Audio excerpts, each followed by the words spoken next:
I have 30 minutes on my phone, guys. This is part 3. Yeah, guys, I wrote a masterpiece. Ivan, really? Yes, man. Obviously.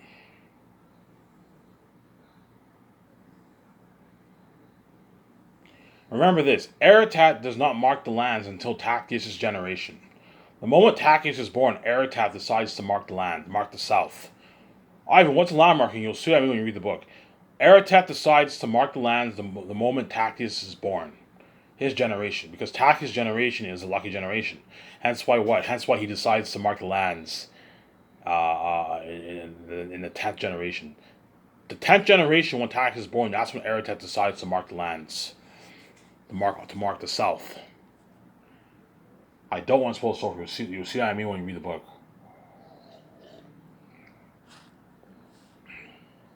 Right? A similar example, remember Lord of the Rings, how the Shire, how the Shire is in Middle Earth, but the hobbits are cut off from the outside world?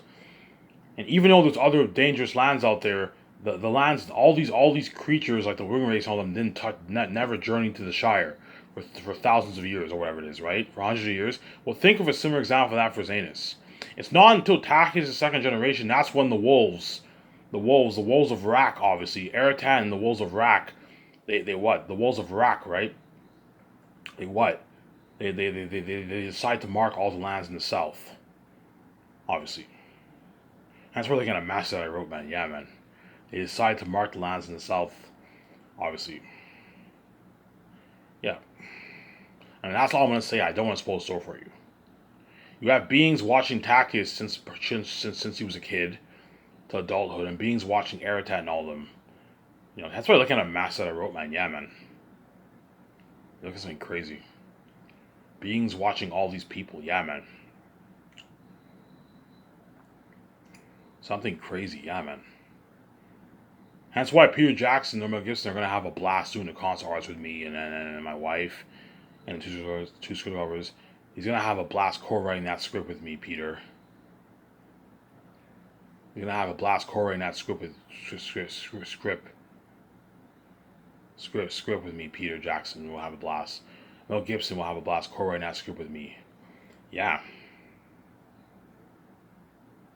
that was something crazy. Yeah. Now imagine me adapting that kind of story to the big screen, man. You have the Forest of Galathea. The Forest of Galathea has 100 feet tall trees. Imagine applying that onto the big screen. You have 100 feet tall trees. You know what I'm saying? I'm gonna have the construction crewmen build these nice big trees. Build a nice 0.7 acre like forest, a huge forest, and you apply the CGI effects towards that forest, and it looks amazing on camera. Obviously, I'm not gonna build cheap sets like I did for Lord of the Rings. For Fanghoon Forest, they had a bit of trees, and I just added their blue screen and green screen. I'm not gonna do that. I'm gonna have them build like a nice like 0.7 acre forest, and you apply the special effects towards that forest, and the forest looks amazing. It looks amazing on camera, man. Yeah, it looks something unheard of for Zanus, man. Imagine, so you have the Forest of Galathea, which is cursed, and the moment you journey through the Forest of Galathea, you start to feel the evil of the valley, the evil of the cursed the Dark Valley, the evil of the Valley of the Dark. Call it the Dark Valley, or you can call it the Valley of the Dark. Obviously, there's a scene in the book where what Tacitus is like, yeah, cousin. So this must be the Great Forest. Saying Cass is like it is. And I can already feel the darkness of the valley emanating in my being. Yeah, I'm paraphrasing. I can feel the darkness of the valley. Cassius says that. Look at the master that I wrote. I can feel the darkness of the valley. So when the moment you enter the forest of Galathea, if you journey further, you feel the evil from the valley of the dark. Obviously, so you have this valley that's evil and it's cursed, and you feel. You know how when you what. In Lord of the Rings, when you see the Eye of Sauron, and you feel the evil of Sauron when you see the Eye of Sauron. Think something like that for the Valley of the Dark. It's an evil, cursed valley. Imagine applying it to the base. It's a dark valley, and you have to cross through that valley, obviously. obviously. And then once you cross that valley, you're now in Barak. And that's where Eretat lives. Because that's how evil Eretat is. He's cursed. He's a cursed being. He's a cursed devil being. Yeah, the moment you join through the valley, you're now in Barak. And that's where Eretat lives. And all the wolves live. The demon wolves live. The wolves of Rak, right? The wolves of Rak. Call them the wolves of Barak or the wolves of Rak. The Southerns call them the wolves of Rak. The wolves of Rak. Yeah, call them the wolves of Rak. See what I'm saying? Yeah. Holy shit, Ivan, your story looks interesting. Yes, I wrote a masterpiece, man.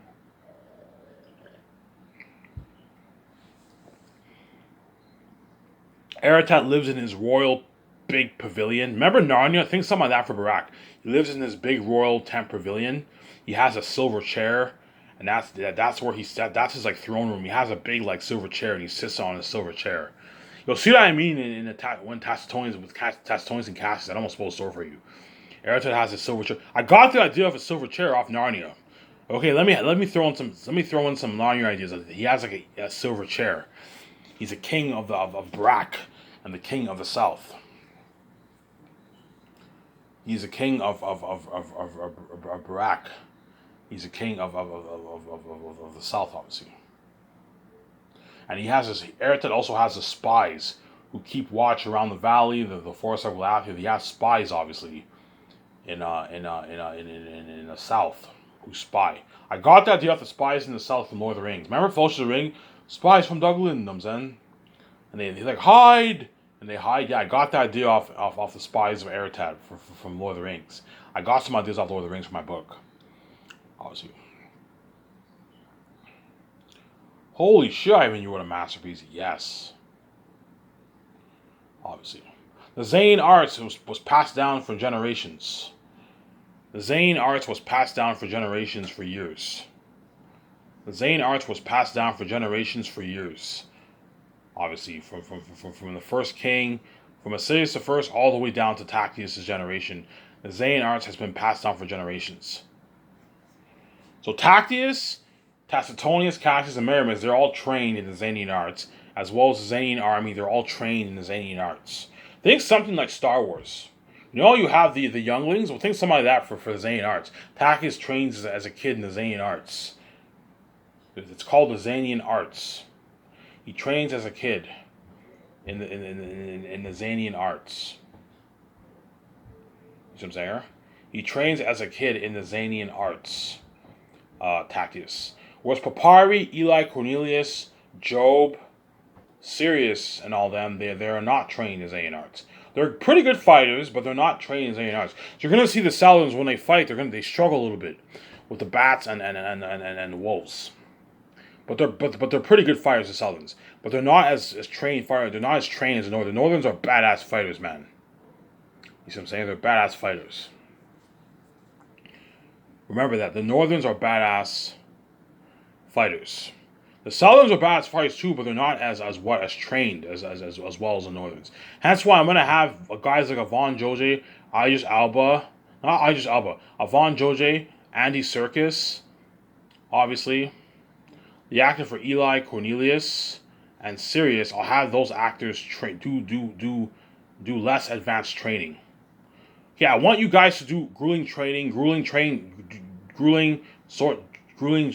tactical training, but not on the same level as the Northern. I'm gonna hire like the best stuntmen around the world to train me, John Boyega, Don Cheadle, Idris Elba, and like DJ Mohan Su in like top-notch advanced sword fighting, man. Something crazy, man. That's why that way we look like badass fighters in the movie. You're gonna see us as badass fighters in the movie, yeah, man. Badass fighters in the movie, yeah. You know what I'm saying? Yeah, man. And Tactius the First is also a badass fighter. He's trained in Zanian arts too. But you only see him in the prologue in the end of Volume 3. See what I'm saying? Tactius the First is also trained in Zanian arts. He's also trained in the Zanian arts. He tells Cassius to make a promise to him. I won't tell you what the promise is, but he tells Cassius to make a promise to him when Tactius is a baby. He tells Cassius to promise him to do something for him. Yeah.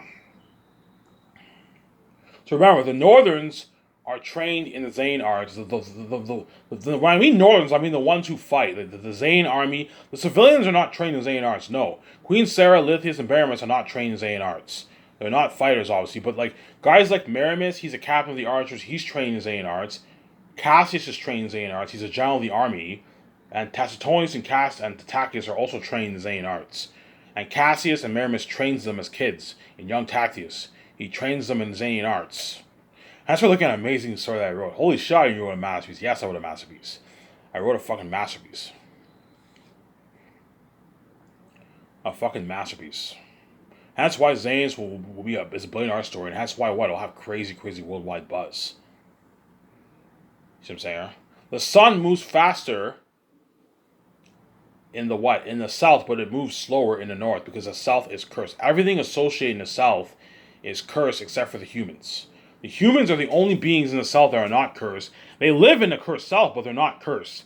Whereas everything else, the animals, you know what I'm saying? Even the sky is cursed. The sky has a bluish, gray, darker atmosphere. The atmosphere is cursed. The sky is cursed. Even the constellations, like the sun, is cursed. You know what I'm saying? You have what? You have what? The sun moving faster. It gets darker faster in the south than it does in the north. Whereas in the north, the sun moves slower. Because the north is holy, it's not cursed, but the south is cursed. And what? And what? And the sun moves faster in the south. That's why you get scenes in the book where like, I don't know, after like 2 hours, it's all of a sudden very dark. Yeah, because it gets darker in the south faster than the north. You'll see it when you read the book. There's a scene when Cassius and all of them, it's like sunset, and like within like a couple pages, it's already dark. Yeah, because it gets dark fast in the south. It gets dark much faster in the south than compared to the north. See what I'm saying? Because the south is cursed. The south is cursed, man. Everything in the south is cursed, man. The bird, Aratat's crows are cursed. The wild ravens, the wild stags, the wild crows. Crows are pretty much ravens, right? The wild crows, the wild stags. You know what I'm saying? They're all cursed. Whereas in the north, the wild stags are beautiful. There's a scene in the northern western Gilead Mountains. You have wild stags in those mountains. Those stags are beautiful over there. The stags are beautiful. The stags are beautiful in the north. They're not cursed. They're beautiful, beautiful beings. The birds in the north are beautiful. The north is holy terrain. Think something like Rivendell, except better than that. For the north, for Zanus. You see what I'm saying? That's why I wrote a masterpiece. Yeah, man. The reason why you have wild ravens and wild crows around the Blood Valley and in the south, because the south is cursed. Crows symbolize something that's evil. It symbolizes the devil. In the Bible, crows and ravens symbolize something evil, the devil. Because Aratat's the devil walking in the south, that's why you have wild crows roaming around the south, man. The south is cursed. It's a cursed being, obviously. And the wild crows can also roam around in the north, too. They also roam around. They can roam around in Zanes. They can roam around in the north too. The wild crows. You see what I'm saying? They can roam around in the north too. Obviously, they can roam around in the north too. In Zanus, they can roam around in Zanus. Yeah. See what I'm saying? Holy shit! You wrote a masterpiece. Yes, man. I wrote a masterpiece, man. I wrote a masterpiece. There are two paths. I'm going to talk on my book for this video. I think I love talking on my book. There's two paths to the north. You either take the path on the right side through the Blood Valley, obviously, next to Barak, obviously, but there's a high chance the wild crows and ravens can kill you. It's not guaranteed they're going to kill you, but there's a high chance they could kill you. Aratat's crows can potentially roam around there; they can kill you. But the more dangerous path is through the left side, through the southern western Gilead Mountains. As the southern western Gilead Mountains you will not make it to the Blood Valley. You will not make it to the north if you take that path. You have to go through thousands of mosquitoes the size of your hand biting you. Imagine that. They'll kill you. The mosquitoes will kill you before you even get to the entrance of the ancient Gilead city. And if you manage to get through the mosquitoes, which you won't, you have to fight off like the cursed jaguars that guard the entrance of the ancient Gilead city. And if you manage to fight those jaguars, you have to go through the ancient Gilead city. The only way out of the ancient Gilead city is through the gate in the room where Ephesus sleeps. And if Ephesus awakes, him and his bats will kill you. Hence what? The road to Zanus is dangerous, as if you take the path through the Western Greatest Mountain, you will not survive. You will not make it through there. The only way you have a chance to make it through the Western Greatest Mountain is if you go there with an army of people. Right? That's the only way. The only way you can fight off all the mosquitoes is if you have a lot of people. The reason why the Safians are able to fight off the mosquitoes is because there's 5,000 people with torches. And so they're able to fight off all these thousands of mosquitoes. You see what I'm saying here? That way, yeah, I know what you're saying. Yes, the only reason why the Safians obviously, in the beginning of Volume 3, are able to go through the mosquitoes because there's 5,000 people, man. 5,000 people with torches. They're able to fight off all the thousands of mosquitoes in the mountains. So when the mosquitoes are biting them, they have torches. They're able to fight off the mosquitoes. See what I'm saying here? That way you're not confused. Yeah, but Ivan, yeah. There's no that way you're not confused. And the only reason why what? And Tactius, Cassius, and Tasonius, all of them are trained in Zayn arts, obviously, and you also have Cornelius' 700 blacksmiths. So the only way you have a chance of getting out of that ancient great city is if you have a lot of men with you to fight with you. You're trained and you have men fighting with you. You have a chance to get out of the ancient Gilead city. Whereas if you go there alone with like 10 people, you won't make it you won't make it past the ancient Gilead city. You'll be dead before you even get to the entrance, because the big mosquitoes in the mountains are gonna bite you. I'm talking about insects the size of your hands, man. Big mosquitoes. You know King Kong. Remember those mutated insects? Those mutate slugs, the mutate insects, the beetles, crickets, and all that stuff. Remember that? Think of mosquitoes like that, the size of your hand, biting the people, man. And that's why looking at a match that I wrote. And that's why Peter Jackson's so good for Zanus, because he also did King Kong. King Kong, you have those insects in the island. Imagine having mosquitoes almost. I won't have them be the size of your hand. I'll have them be slightly smaller, but mosquitoes about the size of your hand biting the people, man. You hear that buzzing noise, and they bite the people. Yeah, because the South is cursed. The South is cursed, man. Everything in the South is cursed. And that's why I wrote a masterpiece. I wrote a fucking amazing story, man. I wrote a fucking masterpiece.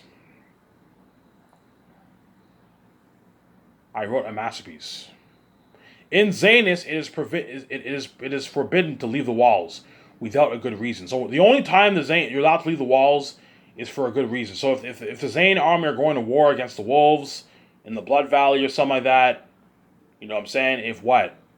If they have a ceremony, a burial ceremony, where they honor the dead, they might let people leave the walls. But in Zanus law, you're not allowed to leave the walls.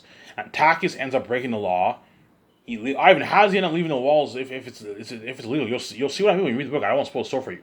Tacchus ends up leaving the walls, and he ends up breaking the law, and that leads Cassius and Tacitonius and their 50 men to look for. They go and look for him. And that's when the journey begins, pretty much. The moment Tacchus leaves the walls, that's when the journey kicks off. The journey really, really, really begins. Whereas before that, it's about the life of the Zanians, and it's about the life of the Northerns and Zanus. Volume 1, the first half of Volume 1 is pretty much the life of the Northerns and Zanus. Tacchus has never been outside the walls. He's curious what's outside those walls. He doesn't know his destiny, obviously. You know what I'm saying? That's why I wrote a masterpiece, obviously. And eventually, towards halfway through Volume 1, he leaves the walls. And that's when the journey begins, and that's when he meets Papyri and Sirius, the two Southerns in Volume 1. Papyri and Sirius are the only two Southerns you meet in Volume 1, and Cornelius' father. Right? Well, Job, Cornelius, you meet Job, Eli, Cornelius in Volume 1, 2, in the prologue, obviously. But they're only in like a couple scenes, and that's it. But you don't, essentially speaking, you don't meet the Southerns until Volume 2. But you do meet Job. You do meet Job and all them, and what? You do meet Job and all them in the prologue for a couple scenes, and that's it. You know what I'm saying? You do meet Job and all them in a couple scenes, and that's it. Obviously. Yeah. In Safius, there's something called the Bell Law. Obviously, if thieves, robbers, imposters, obviously, or murderers even, are thrown in a dungeon. So if you have a fake identity, you stole from Eli, obviously, you stole from Cornelius. You know what I'm saying? You know what I'm saying? You what? Yeah! Okay. You stole from them, what? They will what? Eli will have you thrown in a dungeon, and you can even be put to death. Obviously, that's how powerful Eli is. You'll find out how powerful Eli is in Volume 2. You'll find out how powerful Eli is. But I told you, even though Eli is powerful, he's not as powerful as Tachus. Tachus is the Prince of Zanus. Cassius is a general of the army. And Tacitonius is his cousin, and they're of the royal family. They're more powerful than Eli, obviously. You'll see that when you read the book. Cassius is like, Cassius is, I'm a fellow Northern. You should listen to me. I'm paraphrasing them, son. Yeah. Give me a second, guys. I'm gonna go get my shawarma.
All right. Sorry about that. I went to go upstairs to get my shawarma. I'll eat my shawarma after I finish this video. And I'll watch stuff on YouTube. Wait till my video gets uploaded, watch stuff on YouTube. And I'll what? Watch stuff on YouTube and what?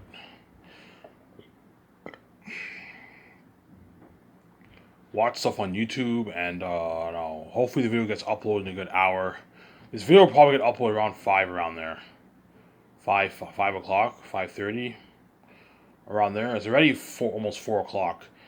So I'll get uploaded probably around 5 maybe. 4:45, 5 hopefully. By the time I'm done the video will be like 7:30 and I can make a 1 hour video.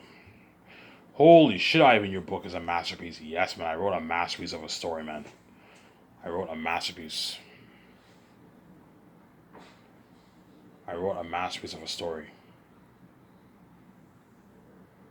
A fucking masterpiece. I really, yeah, man, I wrote a masterpiece of a story, man. An amazing masterpiece of a story. Yeah, man. I wrote a masterpiece. Really, Ivan? Yeah, man, I wrote a masterpiece. I gave you guys an insight of my book. I think you guys now understand why my book, Last of Zanus, is a billion-dollar story. You're looking at the best story ever told in motion picture, man. An amazing story, man. So imagine me putting $980 million towards that this kind of story. And I'm acting in the movie as a lead. I hired the perfect actors in Hollywood. I hired good directors like Peter Jackson, Mel Gibson.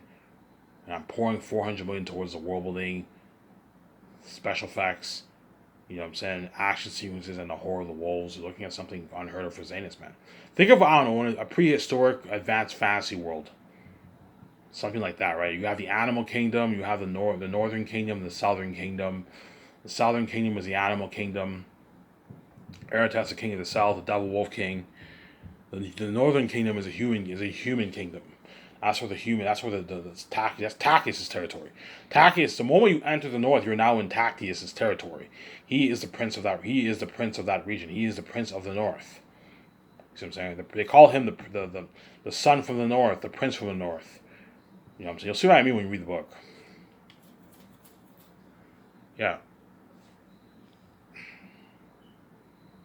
Horrid stories were told about Aratat, and they've been passed down for generations. They've been passed down for decades to the Southerns. Horrid stories were told about Aratat the Devil King. That's why, even though the Southerns know, even though the Safians and the Syrians know Aratat lives in Barak, they know he's a king of the South. Most of them, they've never seen him before. So they've never seen his face. And the ones who have died. You see what I'm saying? Because Aratat hates the humans, obviously. Chances are, if a wolf sees a human, they'll kill them or capture them. They don't like the humans. You see what I'm saying? Aratat is like legends to the Safians and to the Southerns. They know he exists. They know he's the King himself, but they see him as a legend. Just like the hobbits know all these other lands outside of what?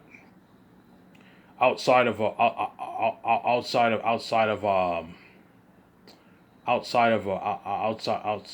the Shire, obviously. But they know they exist. You see what I'm saying here? Simple example with the Southerns. The Southerns know Aratat's the king, the devil master wolf king in the south. And they know what? They know he's a king of the south, but they've never seen him before. Right? Do the Southerns see Aratat in the book? I don't want to spoil the story for you. You'll see what I mean. You'll see what I mean when you read the book. I don't want to spoil the story for you. Obviously. You see what I'm saying? And the horrid stories were told about Aratat throughout the years. Stories were told about Tachys I. All the Southerns know about Tachys I. Tachys' father, they know about Tachys I, Tachys' father. Stories were passed down by what? Were passed down by over the years. Ivan, how are they passed on? I don't explain it in the book. I don't explain it. You can come up with theories. You can come up with many theories how the stories were passed down, but I don't explain it in the book. When you read it, though, all you'll know is that stories were told about Aratat and Tachys I. Yeah, we all know Tachys I is the king of Zanus. Tachys I was the king of Zanus. Yeah, you know what I'm saying. He's the king of Zanus. Yeah, he's the king of Zanus. The Southerns all know that. See what I'm saying? The Southerns all know that. The Southerns all know that. See what I'm saying? The Southerns all know that.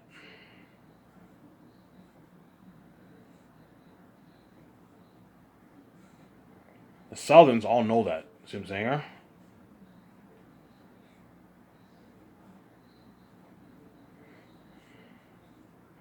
The Southerns all know that. Yeah, the Southerns all know that. You see what I'm saying?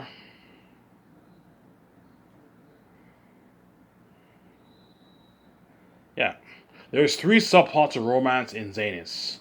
I already told you guys in the past, but all I'm going to say is there's 3 subplots of romance in Zanus. 4 to 5 subplots of romance in Zanus. I already told you guys who the actors were. I don't want to spoil the story for you. I already told you guys who the characters are. I don't want to mention in this video. I don't want to spoil it for you. See what I'm saying? Holy shit, I even wrote a masterpiece. Yes, I wrote a masterpiece. I wrote a fucking masterpiece, man. I wrote a masterpiece. I wrote a masterpiece. A fucking masterpiece. Show my calf here.